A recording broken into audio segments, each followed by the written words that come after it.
औज़ुबिल्लाहिमिनश्शैतानिर्रजीम बिस्मिल्लाहिर्रहमानिर्रहीम।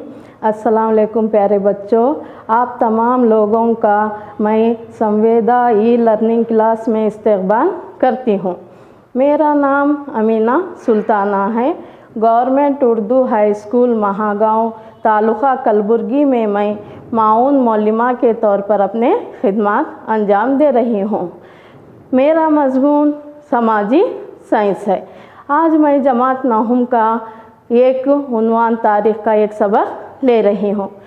कौन सा सबक ले रही हूँ बोलने से पहले बच्चों, आप तमाम अपने अपने कापी और पेन रख लें ताकि आपको जो भी सबक में बताया जाएगा अहम नुकात उसमें दर्ज कर लें। जब भी आप सबक पढ़ेंगे तो आपको आसानी होंगी। सबक शुरू करने से पहले मैं आप लोगों से चंद सवालात करना चाहती हूँ। उम्मीद है कि आप लोगों को इसके जवाब मालूम होंगे। मेरा पहला सवाल है, हिंदुस्तान के चंद अहम मज़ाहब के नाम बताओ। जैसा कि आप जानते ही हैं बच्चों, हिंदुस्तान एक सेकुलर मुल्क है। यहाँ मुख्तलिफ़ मज़ाहब के लोग बसते हैं। तो हिंदुस्तान में बसने वाले चंद मज़ाहब के नाम बताइए। जल्दी बताओ बच्चों। सही जवाब मज़हब इस्लाम, हिंदू मज़हब, सिख मज़हब, बुद्ध मज़हब, जैन मज़हब वग़ैरह। ये तमाम मज़हब के जो भी मौल्लिम हैं, आलिम फाजिल हैं, अपने अपने मज़हब की अशात और तबलीग करते हैं। तो मेरा दूसरा सवाल है आप लोगों से, मज़हब का प्रचार करने वालों को क्या कहते हैं? यानी जो मज़हब का प्रचार करते हैं उन्हें क्या कहते हैं? बताओ बच्चों। सही जवाब मज़हबी मुसल्लह, मज़हबी मुसल्लह कहते हैं। अब मेरा तीसरा सवाल है आपसे, चंद मज़हबी मुसल्लहीन के नाम बताओ जो हिंदुस्तान से ताल्लुक़ रखते हैं। सही जवाब शंकराचार्य, रामानुजाचार्य, माधवाचार्य, बसवण्णा वग़ैरह। ये हिंदुस्तान के चंद अहम मजहबी और समाजी मुसल्लहीन हैं। तो आज का हमारा तारीख़ का तीसरा सबक है बच्चों, हिंदुस्तान के मजहबी व समाजी मुसल्लहीन। इस सबक में आने वाले अहम नुकात के ताल्लुक़ से अब हम मालूमात हासिल करेंगे। सबसे पहला नुकात है शंकराचार्य, उनकी तालीमात और फ़लसफ़ा। दूसरा है रामानुजाचार्य, उनकी तालीमात और फ़लसफ़ा। तीसरा है माधवाचार्य, उनकी तालीमात और फ़लसफ़ा। चौथा है बसवण्णा, उनकी तालीमात और फ़लसफ़ा। ये चार मुसल्लहीन हमारे इस सबक में अहम हैं। हमारे सबसे पहले मुसल्लह हैं शंकराचार्य और इनका फ़लसफ़ा है अद्वितीय फ़लसफ़ा। ये शंकराचार्य की तस्वीर है बच्चों। शंकराचार्य केरला रियासत के कालडी कस्बे के नंबूदरी ख़ानदान में पैदा हुए। इनके वालिद का नाम शिव गुरु था और इनकी वालिदा का नाम आर्यांबा था। शंकरा बचपन से ही बहुत ज़हीन थे। जब वो 7 साल की उम्र के थे तो उन्होंने संस्कृत के तमाम श्लोक में महारत हासिल कर चुके थे और इनके उस्ताद का नाम गोविंद भागवत था। इन्होंने अपने उस्ताद से वेद की तालीम हासिल की। उस तालीम की बुनियाद पर इन्होंने कहा कि खुदा ब्रह्मा एक ही सच है और बाकी सारी दुनिया झूठ है। ये इनका कहना था अपने अद्वितीय फ़लसफ़े में। तो चलिए बच्चों, शंकराचार्य की तालीमात के ताल्लुक़ से मालूमात हासिल करेंगे। जैसे कि मैंने अभी बताया, इनके उस्ताद का नाम गोविंद भागवत था। इन्होंने अपने उस्ताद से वेद की तालीम हासिल की। बाद में इन्होंने वेद और उपनिषद का गहराई से मुतालिया किया। इस मुतालिए की बुनियाद पर उन्होंने कहा कि ब्रह्मा ही सच्चा है, बाकी सारी दुनिया झूठ है, माया है, ब्रह्मा ही इबादत के लायक है। इंसान की ज़िंदगी में ब्रह्मा का वजूद है, ज़िंदगी ही ब्रह्मा है और ज़िंदगी से ब्रह्मा को कोई अलग नहीं कर सकता। ये बात इन्होंने अपने अद्वितीय फ़लसफ़े में बताई। इनका कहना था हमें ज़िंदगी देने वाला ब्रह्मा है, तो हमारी ज़िंदगी में ब्रह्मा का कुछ जुज़ मौजूद होता है। हम अपनी ज़िंदगी से ब्रह्मा को जुदा नहीं कर सकते। अद्वितीय का मतलब ही है बच्चों एक दूसरे में समाना, यानी इंसान के अंदर खुदा का जुज़ मौजूद है। ये बात इन्होंने बताई। और जो लोग ये बात से इनकार करते हैं, इन्हें इन्होंने तालीम के रास्ते पर चलने की तरगीब दी, नसीहत दी। और इनका कहना था हम इल्म के रास्ते पर चलते हुए ब्रह्मा की सच्चाई और दुनिया के मायावाद को आसानी से जान सकते हैं। हम इल्म के रास्ते पर चलते हुए जब ये बात जान चुकते हैं, यानी ब्रह्मा ही सच्चा है और क्या है, बाकी सारी दुनिया झूठी है, तो हमें ये दुनिया के तकालीफ से निजात हासिल करने के लिए अपने आप को ब्रह्मा के हवाले कर देना चाहिए। इन्होंने कहा ब्रह्मा की दी हुई ज़िंदगी के बाद रूह का कोई वजूद नहीं है। जब तक ब्रह्मा की दी हुई ज़िंदगी है तब तक ही इंसान का वजूद है। ये बात इन्होंने बताई। इन्होंने अपने अद्वितीय फ़लसफ़े में अहम ब्रह्मास्मि कहा, यानी मैं ही ब्रह्मा हूँ। और इन्होंने अपने अद्वितीय फ़लसफ़े को हिंदुस्तान के चारों कोनों में फैलाने के लिए पैदल ही कन्याकुमारी से कश्मीर तक का सफ़र किया और अपने फ़लसफ़े अद्वितीय फ़लसफ़े को फैलाया। और हिंदुस्तान के 4 कोनों में 4 मठ भी तामीर किए ताकि लोगों को तालीम हासिल हो। तो चलिए बच्चों, अब शंकराचार्य के तसानिफ के बारे में जानते हैं। इनकी लिखी हुई अहम किताबें कौन कौन सी हैं। बच्चों, ये तस्वीर रस्मुल ख़त की है जिसमें शंकराचार्य लिखते थे। जैसा कि मैंने बताया वो केरला से ताल्लुक़ रखते थे, तो ये मलयाली ज़ुबान का रस्मुल ख़त है। शंकराचार्य की अहम किताबें जैसे शंकर भाष्य, आनंद लहरी, शिवानंद लहरी, सुवानंद लहरी, विवेक चूड़ामणि, प्रबुद्ध सुधाकरा, दक्षिणामूर्ति सूत्र, और इनकी सबसे अहम किताब है भज गोविंदम सूत्र, जो निहायत मशहूर हुई। तो प्यारे बच्चों, ये था शंकराचार्य की ज़िंदगी, उनकी तालीमात और उनके तसानिफ के ताल्लुक़ से मालूमात। उम्मीद करती हूँ कि आप लोगों को शंकराचार्य के फ़लसफ़े, उनकी तालीमात और उनके तसानिफ के बारे में मालूमात हासिल हुई होंगी।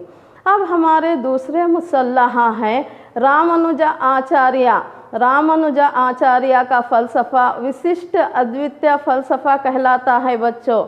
ये है रामानुज आचार्य की तस्वीर। रामानुजाचार्य चेन्नई के करीब श्री पेरम्बदूर में पैदा हुए। ये हैं हिंदुस्तान का नक्शा। हमारी रियासत तमिलनाडु को आप देख रहे होंगे। तमिलनाडु रियासत के पाया तख्त चेन्नई के करीब श्री पेरम्बदूर नामी गांव में इनकी पैदाइश हुई। इनके वालिद का नाम केशव सौम्या जी था और इनकी वालिदा का नाम कांतिमती था। इन्होंने अपनी तालीम उस वक्त के जनूबी हिंदुस्तान के मशहूर तालीमी मरकज़ कंची से हासिल की। इनके उस्ताद का नाम यादव प्रकाश था। इन्होंने अपने उस्ताद यादव प्रकाश से वेद और उपनिषद की तालीम हासिल की। बाद में वो प्यारे बच्चों श्रीरंगा पहुँचे, जो तमिलनाडु का एक शहर है। श्रीरंगा के मंदिर के पुजारी बन गए। जब वो श्रीरंगा के मंदिर के पुजारी थे, उस दौरान उन्होंने बहुत सारी मजहबी किताबों का मुतालिया किया और ख़ुद भी बहुत सारी किताबें लिखी और ये विष्णु धर्म को फैलाना शुरू करे। मगर उस दौर में तमिलनाडु में चोला राजागान की हुकूमत थी। चोला राजागान जो शिव धर्म को मानने वाले थे बच्चों। जब रामानुजाचार्य विष्णु धर्म को फैलाने लगे तो ये बात चोला राजागान को नागवार गुजरी और वो रामानुजाचार्य को तकालीफ देना शुरू किए, जिसकी वजह से रामानुजाचार्य ने अपनी मज़हब की तबलीग तमिलनाडु को छोड़कर कर्नाटक की तरफ करनी शुरू की और वो कर्नाटक आए। उस वक्त कर्नाटक में होयसला के मशहूर राजा विष्णुवर्धन की हुकूमत थी।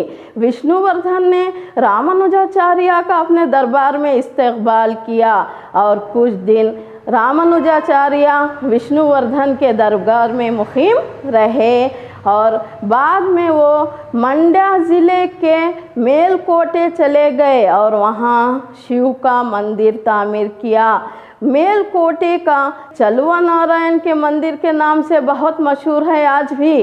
तो मेलकोटे में जो रामानुजाचार्य ने मंदिर तामीर किया उसका नाम चलुवा नारायण मंदिर है बच्चों। तो चलिए अब हमें रामानुजाचार्य के तसानिफ के ताल्लुक़ से मालूमात हासिल करते हैं। ये तस्वीर बच्चों तारमंजन के दरख्त के पत्तों की है। तमिलनाडु में तारमंजन के दरख्त कसरत से पाए जाते हैं।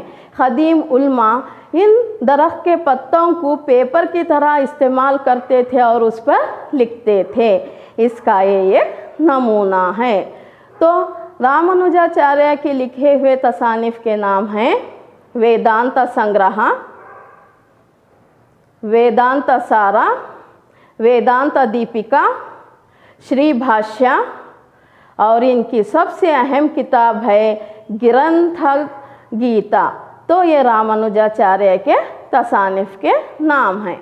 अब हमें रामानुजाचार्य की तालीमात के ताल्लुक़ से मालूमात हासिल करेंगे। जैसे कि मैंने शुरू में ही बताया था, इनका फ़लसफ़ा विशिष्ट अद्वितीय फ़लसफ़ा कहलाता है। तो इनकी तालीमात क्या क्या हैं ये जानेंगे। इन्होंने कहा कि ज़िंदगी और फितरत ब्रह्मा के मातहत है। बच्चों, ज़िंदगी देने वाला और दुनिया को पैदा करने वाला दोनों कौन है? खुदा है। हमें ग़ुलाम हैं किसके? हमारी ज़िंदगी और दुनिया किसकी ग़ुलाम है? ब्रह्मा की, खुदा की ग़ुलाम है। इन्होंने अपने विशिष्ट अद्वितीय फ़लसफ़े में ये बात बताई और उन्होंने कहा आत्मा यानी रूह और परमात्मा खुदा का बैक वक्त आपस में मिलना नामुमकिन है, क्योंकि खुदा का मुकाम इंसानों से ऊंचा है। तो दोनों का एक ही वक्त आपस में मिलना नामुमकिन है। विशिष्ट अद्वितीय का मतलब ही है बच्चों, विशिष्ट यानी ऊंचा है, अहम है। कौन? खुदा। किससे? दुनिया से और इंसानों से। और इन्होंने कहा निजात के लिए, इस दुनिया के तकालीफ से निजात पाना चाहते हैं तो अपने आप को खुदा के हवाले करना बेहद ज़रूरी है। इन्होंने तमाम मज़ाहब के लोगों को एक ही तरह की नसीहत दी। वो नसीहत ये थी कि अगर आप ये दुनिया के तकालीफ से बचना चाहते हैं, पाक और साफ दिल से खुदा की इबादत करें और अपने आप को खुदा के हवाले कर दें। रामानुजाचार्य के तालीमात से बेहद मुतासिर हुए शुमाल के संत रामानंद और राईदास। इस तरह बच्चों शुमाली हिंदुस्तान में भी समाजी और मजहबी तहरीक शुरू करने की राह खुली। उस दौर में कर्नाटक पर और एक मशहूर हुकूमत करती थी, वो सल्तनत थी विजयनगर सल्तनत। आप 9वीं जमात में आगे पढ़ेंगे विजयनगर सल्तनत के ताल्लुक़ से। विजयनगर सल्तनत पर 4 ख़ानदान हुकूमत करते हैं, संगमा, सालवा, तुलुवा और अडेविडु। इब्तिदाई 2 ख़ानदान संगमा और सालवा शिव को मानने वाले थे, मगर बाद में रामानुजाचार्य के आमद से तुलुवा और अडेविडु ख़ानदान क्या हैं? विष्णु धर्म को अपनाए। तो ये था बच्चों रामानुजाचार्य की ज़िंदगी, उनके तसानिफ और उनके तालीमात के ताल्लुक़ से मालूमात। अब हमें माधवाचार्य के ताल्लुक़ से मालूमात हासिल करेंगे। माधवाचार्य का फ़लसफ़ा क्या कहलाता है? द्वितीय फ़लसफ़ा कहलाता है। 2 यानी इंसान और खुदा कभी एक नहीं हो सकते, दोनों अलग अलग हैं। ये माधवाचार्य की तस्वीर है। ये कर्नाटक का, जैसे कि आप जानते ही हैं, नक्शा है। माधवाचार्य हमारी रियासत कर्नाटक के उडुपी के करीब पाजगा नामी करिए में पैदा हुए। ज़िला उडुपी जो कि एक साहिली ज़िला है, उसमें पाजगा नामी एक छोटे से गांव में इनकी पैदाइश हुई। इनके वालिद का नाम माधवाज्ञाया भट्ट था, यानी माधवाज्ञाया भट्ट इनके अब्बा का नाम था और वेदावती इनकी वालिदा का नाम था। इन्होंने वेद और उपनिषद की तालीम हासिल की। इन्हें क्या है, मजहबी तालीम से बहुत ज़्यादा लगाव था। इनकी मजहबी तालीम से लगाव को देखते हुए इनके उस्ताद ने इन्हें सन्यासी होने का हल्फ दिलाया। अपने उस्ताद के कहने पर ये सन्यासी बन गए और दुनिया को तर्क किया।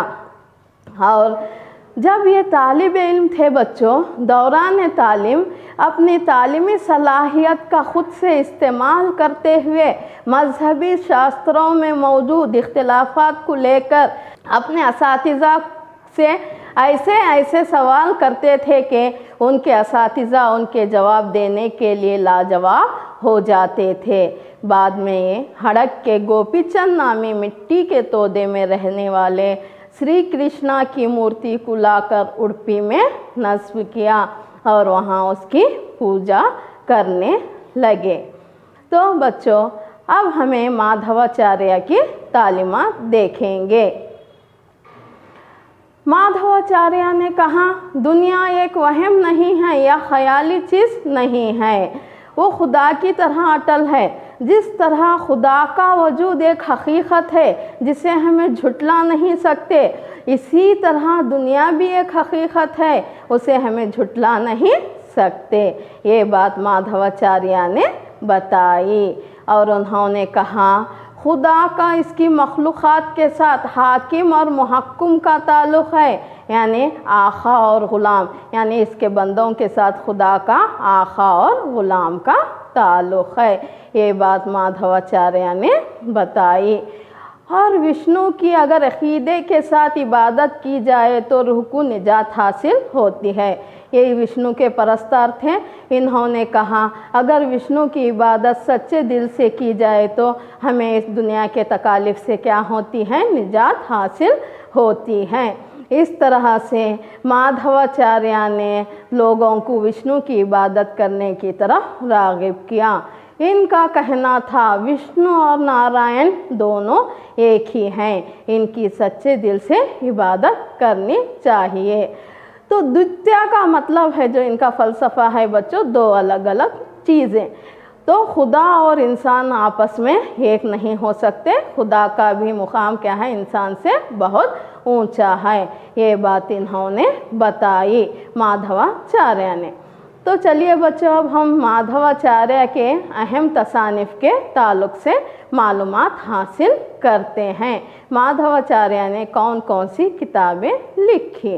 तो इनकी लिखी हुई किताब का नाम है गीता अभ्यासा, गीता तत्व निर्णय, महाभारत तत्व निर्णय, विष्णु तत्व निर्णय, भागवत तात्पर्य निर्णय, सूत्र भाष्य और मायावाद खंड। तो उम्मीद करती हूँ कि प्यारे बच्चों, आपको माधवा आचार्य की तसानिफ़ के ताल्लुक़ से, यानी शंकराचार्य ने कहा कि मैंने पहले ही बताया था, जो हमारे पहले मुसल्ला थे उन्होंने कहा कि दुनिया एक माया है और खुदा ही सच्चा है।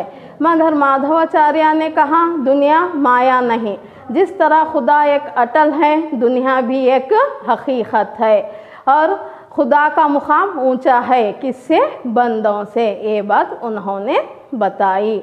उम्मीद करती हूँ कि आप लोगों को तीनों मुसल्लहीन के ताल्लुक़ से मालूमात हासिल हुए होंगे। अब हम एक छोटी सी सरगर्मी करते हैं। तो मेरा पहला सवाल है बच्चों, दुनिया एक वहम है, ये किसने कहा? ये बात किसने बताई? जल्दी से बताइए। सही जवाब शंकराचार्य ने बताई। आप लोगों से मेरा दूसरा सवाल है, चलवा नारायण मंदिर कहाँ पर है, यानी चलवा नारायण मंदिर जिसे रामानुजाचार्य ने कायम किया, ये मंदिर कहाँ है? सही जवाब मेलकोटे में। अब मेरा आपसे तीसरा सवाल है प्यारे बच्चों, दुनिया एक वहम या ख्याली चीज़ नहीं है, ये किसने कहा? यानी दुनिया जिस तरह खुदा एक हकीकत है, इसी तरह दुनिया भी एक हकीकत है, ये बात किसने बताई बच्चों? सही जवाब माधव आचार्य ने। तो चलिए बच्चों, अब हम हमारे आखिरी मुसल्लहा बसवण्णा के ताल्लुक़ से मालूमात हासिल करेंगे। ये बसवण्णा की तस्वीर है, ये हमारी रियासत कर्नाटक का नक्शा है। बसवण्णा हमारे कर्नाटक ज़िले के बीजापुर ज़िले के बसवन भाग्यवाड़ी में पैदा हुए। इनके वालिद का नाम मादरसा था और इनकी वालिदा का नाम मादलाम्बिका था। ये बचपन में कन्नड़ा और संस्कृत ज़ुबान में माहिर थे। अपनी मुंजी के रस्म के बाद ये कूड़ल संगम गए, वहाँ ये शिव मौलिम के ज़ेर असर अपनी तालीम हासिल की कूड़ल संगम में। इन्हें तालीम से बहुत ज़्यादा लगाव था। इनकी तालीमी दिलचस्पी की वजह से इनकी शोहरत पूरे कर्नाटक में फैल गई। इनकी तालीमी काबिलियत को देखते हुए इनके उस्ताद ने उन्हें एक लिंग तोहफे के तौर पर दिया, जिसे बसवण्णा अपने गले में डाल लिया और उसकी इबादत करने लगे। उस वक्त बच्चों कर्नाटक के शुमाल और महाराष्ट्र के जुनूब में कल्याण के कलचुरी राजाओं की हुकूमत थी। उस वक्त कलचुरी का बादशाह बिज्जला था। बिज्जला बादशाह बसवण्णा की तालीमी सलाहियत से बेहद मुतासिर हुआ और उसने इन्हें बसवण्णा को अपने दरबार में खजांची के तौर पर मुकर्रर किया। तो बसवण्णा बिज्जला बादशाह के दरबार में खजांची के तौर पर अपने खिदमात अंजाम देने लगे। उसी दौर में जनूबी हिंदुस्तान में समाजी और मजहबी तहरीकात की शुरुआत हुई। तो बसवण्णा खुद भी समाजी और मजहबी तहरीकात शुरू करने की ख्वाहिश जाहिर की बिज्जला हुक्मरान के सामने। तो बिज्जला हुक्मरान ने इन्हें समाजी और मजहबी तहरीकात को मंगलवड्डे से शुरू करने की इजाज़त दी। मंगलवड्डे ये जगह का नाम है बच्चों, जो आज महाराष्ट्र के शोलापुर में है। तो बसवण्णा ने अपनी समाजी और मजहबी तहरीकात को मंगलवड्डे से शुरू किया और इन्होंने जिस मज़हब की इस्लाह की, यानी जिस मज़हब की बहबूदी के लिए काम किया, वो मज़हब क्या कहलाता है? वीरशैव मज़हब कहलाता है। तो अब हम बसवण्णा की तालीमात के ताल्लुक़ से मालूमात हासिल करेंगे। जैसे कि मैंने बताया, बसवण्णा शिव की इबादत करने वाले थे, इसलिए इन्होंने लोगों को कहा अपने आप को शिव के हवाले कर देना चाहिए और इन्होंने ज़ात पात की तफरीक़ ना करने की हिदायत दी और हर आदमी मेहनत करके कमाए और खाए, ये बात बसवण्णा ने बताई। और इन्होंने कहा पेशों में छोटे बड़े की तफरीक़ की नहीं करना चाहिए, यानी कोई भी काम बड़ा या छोटा नहीं होता। जो काम हमें रिस्क देता है वो काम की हमें क्या करनी चाहिए? इबादत करनी चाहिए। ये बात इन्होंने बताई। अगर समाज को खुद कुफील बनाना है तो हमें काम करना चाहिए। इन्होंने काम के फ़लसफ़े पर ज़ोर दिया। काम बहुत ज़रूरी है और अपने काम के फ़लसफ़े को इन्होंने मेहनत ही जन्नत है का नाम दिया, यानी मेहनत करेंगे तो हमें जन्नत मिलेगी। इस फ़लसफ़े को इन्होंने रूबो अमल में लाने की भरपूर कोशिश की। इसे कन्नड़ में कायकवे कैलासा और अंग्रेज़ी में वर्क इज़ वर्शिप कहते हैं। कायका का मतलब है बच्चों काम, कैलासा मतलब जन्नत, यानी काम ही जन्नत है। वर्क इज़ वर्शिप यानी काम ही इबादत है। ये बात इन्होंने बताई। इन्होंने उस ज़माने में मौजूद समाज के मसाइल को दूर करने के लिए बीदर ज़िले के बसवा कल्याण में बसवा मंटप नामी एक रूहानी खानगाह तामीर की। तो ये रूहानी खानगाह में उस ज़माने में मौजूद समाजी, इक़्तिसादी और मजहबी मसाइल पर बहस व मुबाहिसा होता था। तमाम मज़हब, ज़ात, जिन्स से ताल्लुक़ रखने वाले लोग इस बहस व मुबाहिसे में हिस्सा ले सकते थे, अपने मसाइल को पेश भी कर सकते थे। ख़ासकर बहस व मुबाहिसे का मौज़ू होता था औरतों को मसावी हक़ देना और समाज में ज़ात पात के निज़ाम को से निकाल फेंकना, ये होता था। तो इस बहस व मुबाहिसे में बसवण्णा के पैरोकार यानी शागिर्द जो अहम हैं, अल्लामा प्रभु, अक्का महादेवी, मूलेगे मारैया, अंबिगा चौड़ैया, हरलिया वगैरह भी हिस्सा लेते थे। बसवण्णा ने समाज में मौजूद बुराइयों को दूर करने के लिए शायरी करनी शुरू की। बसवण्णा के ज़रिए की गई शायरी को वचन कहते हैं बच्चों, वचन कहते हैं। इन्होंने अपने वचनों में लिखा, दुनिया के तमाम इंसान एकसा हैं, पैदाइश से कोई छोटा या बड़ा, छूत या अछूत नहीं होता, मगर इंसान का चाल चलन, उसका दूसरों के साथ बर्ताव, उसका तरीक़ा, उसका रहन सहन इंसान को छूत या अछूत बनाते हैं। जब ऐसी बातें उन्होंने अपने वचनों में लिखी तो उस दौर के कट्टर लोगों को ये बात गवारा नहीं हुई। वो सब बसवण्णा के जान के दुश्मन बन गए और ये देखकर बसवण्णा को बहुत ज़्यादा दुख हुआ। इसी दौरान उनके उस्ताद ने उन्हें कूड़ल संगम आने की दावत दी, तो अपने उस्ताद के बुलाने पर वो कूड़ल संगम पहुंच गए। वहाँ पहुँचने के बाद प्यारे बच्चों वो क्या देखते हैं, उनके उस्ताद इस फ़ानी दुनिया को छोड़कर कूच कर चुके हैं। ये देखकर बसवण्णा को और ज़्यादा तकलीफ़ हुई और खुद भी दुख में वहाँ पर कृष्णा और मलप्रभा नदी के संगम पर तपस्या में बैठ गए। तब तक तपस्या करते रहे, तब तक इनका फ़ानी जिस्म इस दुनिया को छोड़ नहीं दिया।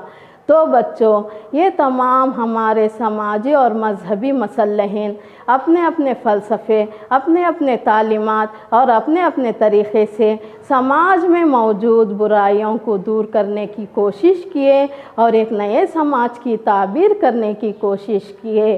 उम्मीद करती हूँ कि आपको ये मालूम हुआ होगा। आज के सबक का आयादा, आज हमने शंकराचार्य के तालीमात और फ़लसफ़ा मालूम हुआ। तो हमें उनकी तालीमात यानी ब्रह्मा ही सच्चा है और बाकी सारी दुनिया झूठी है, जो उन्होंने अपने अद्वितीय फ़लसफ़े में कहा, ये बात हमें मालूम है। रामानुजाचार्य के विशिष्ट अद्वितीय फ़लसफ़े के ताल्लुक़ात से भी मालूमात हुए। जैसे इन्होंने अपने विशिष्ट अद्वितीय फ़लसफ़े में कहा कि एक ही वक्त में आत्मा, रूह और परमात्मा यानी खुदा का मेल नहीं हो सकता। माधवाचार्य के द्वितीय फ़लसफ़े के माने भी मालूम हैं। द्वितीय का मतलब है दो, खुदा और इंसान दोनों अलग अलग ज़ात है। ये बात इन्होंने अपने फ़लसफ़े में बताई प्यारे बच्चों। और हमारे चौथे मसला बसवेश्वर ने मेहनत ही जन्नत है के फ़लसफ़े को अहमियत दी और इन्होंने बताया कि इंसान की तरक्की, समाज को ख़ुद को फिल बनाने के लिए मेहनत कितनी ज़रूरी है। कोई भी काम हो वो काम छोटा या बड़ा नहीं होता।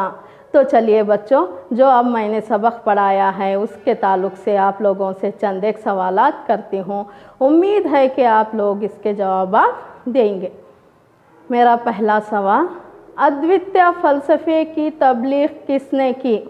बताइए बच्चों, अद्वितीय फ़लसफ़े की तबलीग़ किसने की? शंकराचार्य ने। मेरा दूसरा सवाल, बसवा मंटप की शुरुआत किसने की? बसवा मंटप जो बसवा कल्याण में है, इसकी शुरुआत किसने की बच्चों? सही जवाब बसवण्णा। मेरा तीसरा सवाल है, मेहनत ही जन्नत है, ये किसने कहा? मेहनत की अहमियत को उजागर करने वाले कौन से मुसल्लह थे? सही जवाब बसवण्णा। तो अब मेरा चौथा सवाल है बच्चों, शंकराचार्य के तसानिफ़ के नाम बताओ, यानी शंकराचार्य ने जो जो किताबें लिखी उनके नाम बताइए।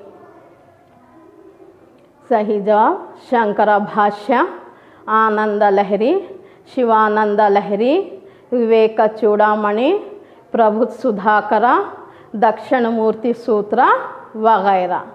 अब जल्दी से प्यारे बच्चों घर का काम लीजिए और घर का काम करके होमवर्क करके आप अपने उस्ताद को बताइए।